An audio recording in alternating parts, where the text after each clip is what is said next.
Ahoj od tohto videa a v dnešnom videu sme sa stretli v jednom obchode, moju spolužiačku. No ukáž sa. No dobre, takže dnes nebude vo videu a ja vám dnes chcem ukázať moje veci, čo som si kúpila. A pozor, nie je tam pitchback, ale sú to veci. A sú z Teska. No.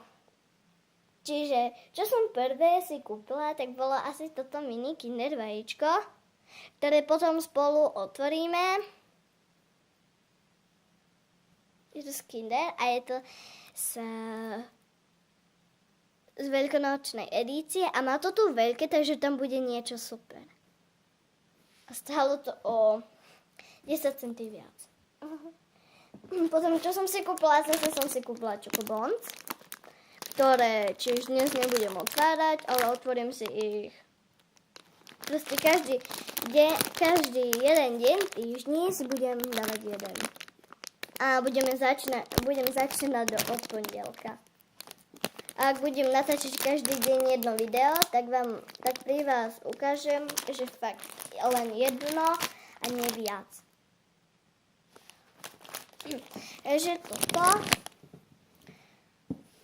No, potom tu mám tohto Angry Birdsa, ktorého je zo Star Wars.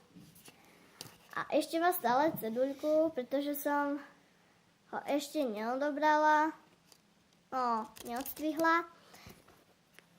A mne sa páči. A ja mám ešte Jedija. Ale to vám ukážem až v ďalšom videu, ktoré natočím, že moju zberku Angry Birds. A bude to až potom. A nebude to len Star Wars, ale proste aj iné.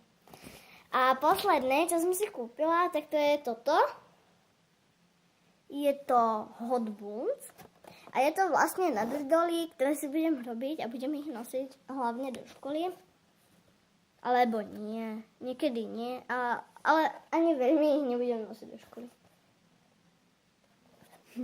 A je to nádherné.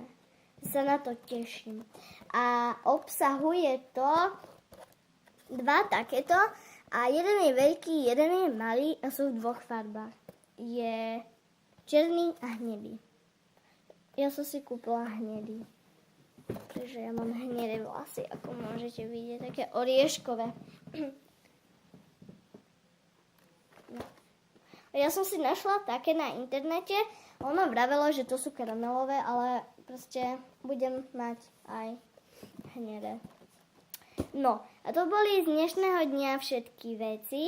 Ja sa s vami lúčim a čus sa.